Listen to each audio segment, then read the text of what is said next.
பேரும் ஃப்ரெண்டோட ஃப்ரெண்ட்ஷிப் சேர்ந்து அந்த சேராமல் நீங்கள் பள்ளிக்கூடத்துக்கு வந்து ஆசிரியர்கள்ட்ட வந்து ஆசிரியர்கள் குருவா நினைச்சு வந்து அந்த கல்வியை 2 வருஷம் கஷ்டப்பட்டுருப்பாரு. 10, 11 கஷ்டப்பட்டு வந்துட்டு காலேஜ் போயிட்டீங்கன்னா உங்களை அசைக்கிறது அதுக்கப்புறம் காலேஜே உங்களை தள்ளிக்கிட்டு போயிடும்.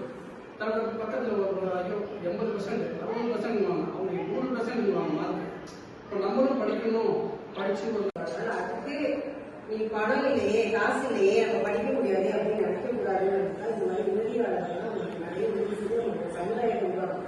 தான் மகன் இருந்தாலும் உங்களையும் மகனை நினைச்சுட்டாங்க வராங்க. அந்த நிமிஷத்தையே அவங்க தெய்வத்துக்கு சமம். புரியுதா?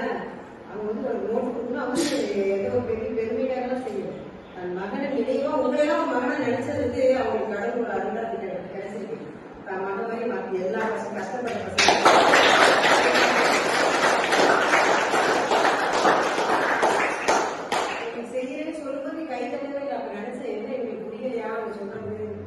காசு பணம்லாம் முக்கியம் கிடையாது தம்பி, படிப்புதானா உங்களுக்கு எந்த உதவியாரு பரவாயில்ல நான் இருக்கேன் அப்படின்னு சொல்றாங்க.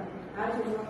சார் வந்து 80 லட்சத்துக்கு ஒரு வருஷத்துக்கு செலவு பண்றாங்க படிப்பு, பிள்ளைங்க படிக்கிறாங்க. 235 பேர் படிக்க வைக்கிறாங்க. ஒரு பிள்ளைங்க படிக்க வைக்கிறது இந்த காலத்துல எவ்வளவு கஷ்டம் உங்களுக்கு தெரியுதானே? இல்ல ஒன்றும் பிரச்சனை. நம்மலாம் சொந்தம் தானே. சாவோட பொண்ணு இப்ப சிங்கப்பூர்ல படிக்குது. ஆமா, வீட்டை வித்து